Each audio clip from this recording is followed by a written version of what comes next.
নাটকের শিল্পীদের অভিনয় দেখে দর্শক হাসেন, কাঁদেন, আবার রোমাঞ্চিত হন। বিনোদন জগতে তারকাদের ব্যক্তিগত এবং কর্মজীবন নিয়ে সাধারণ মানুষের আগ্রহের শেষ নেই। প্রিয় অভিনেতার পারিশ্রমিক নিয়েও ভক্তদের মনে রয়েছে প্রচন্ড কৌতূহল। প্রযোজক পরিচালকের মতে শিল্পীদের পারিশ্রমিক দিন দিন বেড়েই চলেছে, যদিও চাহিদা অনুযায়ী শিল্পীদের পারিশ্রমিক ওঠানামা করে। চলুন জেনে নেওয়া যাক কার পারিশ্রমিক কত। জিয়াউল ফারুক অপূর্ব। বাংলা নাটকের জনপ্রিয় মুখ জিয়াউল ফারুক অপূর্ব দীর্ঘদিন ধরে ক্যামেরার সামনে দাঁড়িয়ে দর্শক প্রিয়তা ধরে রেখেছেন এই অভিনেতা।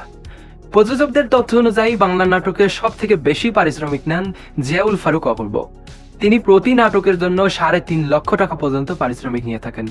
ইউটিউবে তার নাটকের প্রচুর চাহিদা রয়েছে বলে জানান পরিচালকরা। আফরান নিশো। অভিনেতা আফরান নিশো বর্তমানে নাটক কম করছেন। সর্বশেষ তিনি নাটকের জন্য পারিশ্রমিক নিয়েছেন 3 লক্ষ টাকা। তিনি সময় মতো শুটিং করেন বলে জানিয়েছেন প্রযোজকরা। মোশাররফ করিম। বর্তমান সময়ের সবচেয়ে জনপ্রিয় অভিনেতা মোশাররফ করিম। তিনি নাটকের জন্য পারিশ্রমিক নেন 2 লক্ষ টাকারও বেশি। নতুন বছরে তিনি পারিশ্রমিক বাড়িয়েছেন। আগে 1.5 থেকে 1,80,000 টাকা পারিশ্রমিক দিতেন। বর্তমানে ওটিটি এবং সিনেমাতে ব্যস্ত রয়েছেন এই অভিনেতা।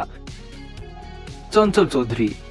জনপ্রিয়তা চাহিদা থাকার পরও নাটকের পারিশ্রমিক তেমন একটা বাড়াননি চঞ্চল চৌধুরী। প্রতি নাটকের জন্য 1 লক্ষ টাকা পারিশ্রমিক নেন। তবে এখন ওটিটিতে বেশি ব্যস্ত থাকেন এই অভিনেতা। নাটকের পাশাপাশি বেশ কয়েকটি ব্যবসা সফল সিনেমাতে অভিনয় করেছেন চঞ্চল চৌধুরী। নিলয় আলমগীর। অভিনেতা নিলয় আলমগীর এখন নিয়মিত নাটক নিয়ে ব্যস্ত রয়েছেন। তার নাটকগুলোর চাহিদাও রয়েছে বেশ।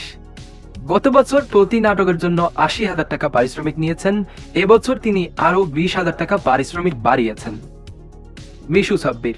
অভিনয় জগতে দশকেরও বেশি সময় পার করা মিশু সাব্বির বর্তমানে 70 থেকে 80,000 টাকা পারিশ্রমিক নেন।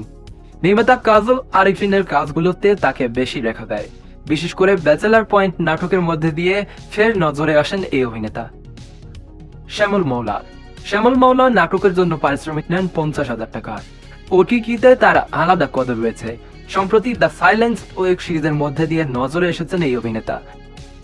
শামীম হাসান। শামীম হাসান সরকার নাটক প্রতি পারিশ্রমিক নেন 50,000 টাকা। জাহের আল রি। জাহের আল রি প্রতি নাটকের জন্য 40 থেকে 50,000 টাকা পারিশ্রমিক নেন। দুদিনে একটি নাটকের শুটিং শেষ করেন এই অভিনেতা। নবীন অভিনেতা খায়রুল বাশার প্রতি নাটকের জন্য পারিশ্রমিক নেন 50 থেকে 60,000 টাকা।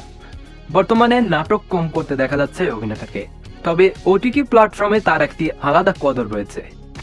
ফারহান আহমেদ জোহান। 70 থেকে 80,000 টাকা পারিশ্রমিক নেন ফারহান। তৌসিফ মাহবুব। তৌসিফ মাহবুবের আলাদা জনপ্রিয়তা রয়েছে ইউটিউবে। তৌসিফ মাহবুব প্রতি নাটকের জন্য 80 থেকে 90,000 টাকা পারিশ্রমিক দেন। মুশফিক আর ফারহান। জনপ্রিয় এবং অলরাউন্ডার অভিনেতা মুশফিক আর ফারহান আরজে থেকে এসে অভিনয় জগতে নিজের নাম লিখিয়েছেন সফলতার সাথে। মুশফিক আর ফারহান 80 থেকে 1 লক্ষ টাকা পারিশ্রমিক নিয়ে থাকেন বলে জানা গেছে। ইয়াশ রোহান।